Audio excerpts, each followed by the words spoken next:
Do you sometimes want a project that's really easy and fun? Today we're making these flower snippets using up our scraps. I'll show you how to make them, including these 5-petal flowers, and stick around to the end. I'm sharing ideas for how to use them, like collaging an envelope, really fun to do. So let's begin by grabbing some papers. I have these wallets full of my scraps, full of my lovely offcuts from bigger pieces. Maybe you have something similar too. Any of these pages will do, and I'll show you how we're going to use them. And I'm also going to use, surprisingly enough, these teeny tiny scraps. It's a great way of using up your little itty bitty pieces. So grab your supplies, get comfy, and let's make a whole batch of these lovely flower snippets. I start by tearing the papers into a bunch of long strips. Some of them are really pretty scrapbook papers, but also some of them are just scraps. I've got spotty paper there, and I've got map paper. It's about 1 inch or 2 wide, and it doesn't need to be precise. The bottom of a page here, so a little bit of white on the edge as you can see. Pattern from the map. I've got a straight line on this piece, but it's also absolutely fine if you have torn pages, and I think sometimes that rougher wiggly edge is really good to use. The length can vary, it doesn't need to be particularly 12 inches or so. The longer the better, but what I'm saying is they don't all need to be the same. Here I've got some book pages and we're going to use those up too. For the base of the snippet I'm using a page from a map, relatively large, and we're going to put the strips on this and sew them on, but you could also glue them. You could definitely do this without a sewing machine. So we'll attach them horizontally and then we're going to cut vertically, and this is what's going to give us a slightly different visual, a different texture and feel to the snippets when we cut them down. And a tip from me at this stage, don't spend too long choosing different colours and patterns that go together, because I think a wider mix really works in this project. And here I've just pulled out some of those little itty bitty pieces, the things that you might think about throwing away. A lovely little piece of music paper there, any patterns and colours, even a little bit of glitter paper there on the desk you can see. And I'm sure you know how to make paper strips, but just to share a way that I found of doing this relatively quickly in case you want to make a batch of these. I either fold them and just tear them, so I don't worry about using a paper trimmer, or I just use a ruler and fold it over. Each of the strips is about 1 inch or a couple of centimetres wide, but it doesn't have to be precise, and in fact variety is good. And now it's time to attach those strips of paper to that map page, to the base of paper that we chose. And I'm taking a couple of strips and just putting a simple running stitch along the middle, and I'm adding some of those little bits of snippety paper, the tiny pieces that we chose from our stash, and I'm putting them underneath either one or both of those strips of paper. So all they do is add a little bit of texture and variety. There's a random nature about this page that we create, and I think this is something slightly new and different from anything that I've done before. Because those little pieces of paper are all so different, I end up with a page that when I cut it down into the individual snippets, the patterns and variety are just really curious and fun, and I wouldn't have chosen the pattern and the mix and what goes on the page if I'd done any more thinking about it. So feel free to pick those strips and those pieces of paper that don't necessarily go, and just have fun and see what happens at the end of all of this. I'm adding a second row of paper strips here, and I haven't stopped the sewing, so I haven't cut it at the end of that first row. And those corners I think add something to the strips when we cut them. You'll see in a couple of minutes. So I'm just creating a right angle and continuing to sew. You could of course add some interesting stitches, maybe a zigzag, that would be really pretty. Here I'm adding some more of those little pieces. I can see that that's one that I put some multicoloured crayon on, and I've even got that beautiful little copper coloured piece of glitter paper there. What would you do with that if you weren't going to use it in a snippet? What other projects do you have where you use up your bits? Do let me know in a comment down below. I would be really grateful to know how you use up all your paper pieces. And here I'm adding a little piece at the end because that top piece was short. You'll remember I said that it didn't really matter how long each of the pieces were, and that's because we can course correct if one of them is a little bit short. And here I'm rolling the paper at the back so that I can rotate it and squeeze it around through the machine, and this will allow me to do the right angle and start the next row. You can see that the paper is curved here, and it should be relatively easy to do that as long as your base paper isn't too large. So I'm moving on to the next row, another couple of pieces of paper, another couple of strips. I did make some snippets a while ago in another video. I added them to the front of a stuffed pocket, so if you're interested in seeing how I made those, they were one really easy but continuous piece, so very easy to wind up and keep in a box under your desk and get out for lots of projects. I will leave a link in the description box down below to that video. And if you don't have a sewing machine, you could still do this. It would be really easy to add the strips with some strong glue and maybe go over the top to do some faux stitching. I think that would be fun. I have a little bit of an addiction to collage at the moment. I've been making these collage cards. I'll leave a link to that video as well in the description box down below. So one way I've used these flower snippets is to decorate a handmade envelope, but I'd love to hear your ideas for how you use your snippets, whether they're flower snippets or another kind. Drop me a comment down below what you do with them, how you use them in your junk journals or in your ephemera. And here I'm on the last strip, the last horizontal on the page, just adding a couple more pieces of paper and some more little pieces behind. So I've been doing that zigzag line all the way down the page, keeping the sewing continuous. I'm feeling rather good about using up my paper like this. I confess, a bit of a paper hoarder. I would love to know if you are too. I find it quite difficult to throw away any of my pieces, so it seems to be quite a good project for making us feel really good about using up our bits. What do you think? And I'm just finishing up with a bit of reverse stitching.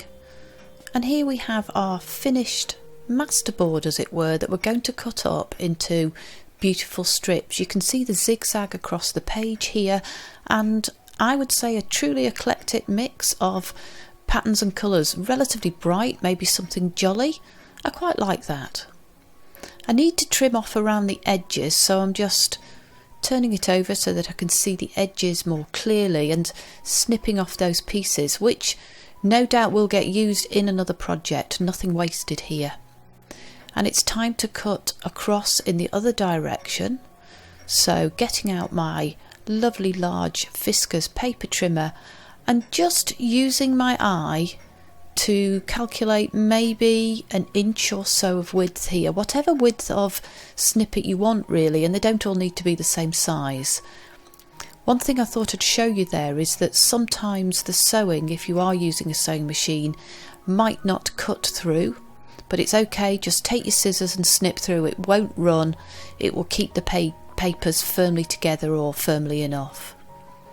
So I'm just getting about 5 or so strips out of that single page, and I guess you could also use that for other projects. You don't need to cut it down. It would act as a really interesting masterboard for maybe a journal cover. Do you use masterboards in your crafting? What have you used them for? Maybe that's another project that we could do. But now we have our strips, it's time to do a fun bit of decorating, and I'm going to make 5 petal flowers from little square pieces of paper. And another thing I like to do is when I'm feeling like I want to do something rather mindless and don't want to concentrate too much, I make up supplies. So here we have a number of different patterns of paper, some painty paper there and some scrapbook paper. They're all square, and that's what you need to make these 5 petal flowers. So let's do that now. Fold the square in half and then find a point on the left hand side along here that is 1/3 of the way down, and fold that bottom right hand point to that left hand side. So this is 1/3, this is 2/3 of the space on that left hand edge. Fold the bottom along here, up, and I want it to be quite neat. In fact, I adjust and make it even neater. Press down, turn it over and fold that back flap up. Take a pair of scissors and cut a flower shape, a little arc around here. Thin paper is relatively good because you can see we have several layers there, and thin will make it easy to cut through. And this gives us a 5-petal flower, so something that's visually pleasing to the eye, an odd number of petals. And how easy was that? 1, 2, 3, 4, 5. Should we do another one? That went rather quickly. Let's just have a go with a slightly thicker pieces of paper, perhaps a different pattern. Fold it over. So far so good. Press down, run your finger along that edge, and then we're folding that bottom right hand corner to the top to be 1/3 of the way down that edge. So bring that pointy bit up to here. Press it down. We're going to do another fold. Bring that edge up to here. Fold it over. Turn the whole thing over like that and fold this little flap here back up, and then cut your petal out. If you want to see another video where I've gone through making these 5-petal flowers perhaps a little bit more slowly and also shown lots of ideas for how to use them, then I will leave a link to that video in the description box down below. Check it out, it's a lot of fun, lots of ways of using up your scrap bits of paper and making a bucket full of flowers, and also some circles that we're going to use in a snippet like this today. I'm attaching those paper flowers, those paper petals, with a liquid glue today, but really any strong glue will do. And all I do is choose something from my pile, from my stash, and give it a little bit of a knuckle crease, a push, a dent in the middle. And I think this adds some texture and some interest, and also makes each of the petals just sit up a little bit. So dig into your stash and pull out something that you think works. The pink on this one seems to go with some of the pattern in the papers behind. You can see that my little bucket has not just 5-petal flowers in it, but also circles. So any bits of scrap I have, I sit on the sofa in an evening, and it's really easy just to either make 5-petal flowers or little circles and put them in your stash for use in all your projects. Layering seems to have a really pleasing effect when we're decorating these snippets, so I'm going for 3 or 4 layers. I think I actually take that blue one off, I felt it was rather heavy. I wonder what else we could use to decorate these snippets. It needn't be just these circles and 5-petal flowers. Drop me a comment down below, I'm sure that you've got lots of great ideas. I'm also really keen to hear your suggestions for the kind of videos you like me to do. I try to offer a little bit of variety, and I really enjoy making things, and it seems that you do too, but give me a thumbs up if you're enjoying this sort of video, and again drop me a comment down below, give me your ideas and suggestions for the things you'd like me to have a go at, and you know me, I'll do my best. Something new that I have been playing with in making things are these Arteza fabric paints, and I've been just playing at dyeing some little bits of old curtain there. I thought I might add them to a tag, and I'm just seeing how this works as the centre of a flower, because it seems to be a little bit raised, and I quite like the 3D effect and the texture that that gives. And I'm also defining the centre point of the flower with a brown sequin. I've used these in a number of other projects, adding embellishment to tags. So I'm adding a dot of glue in the centre of each flower and just placing a little sequin in the middle of each. You could of course add a couple of flowers along the snippets, you could add more than 2, whatever works for you. And one idea for how to use the snippets is to collage on the front of a handmade envelope. Again, I have a video on how to make really simple envelopes without needing a template, so I'll leave a link to that video down below as well. I'm just creating a mat there to go behind the snippet. The snippets would work really well as belly bands, I think, in a junk journal, so a great place for tucking your little tags and envelopes and making a fun journal page.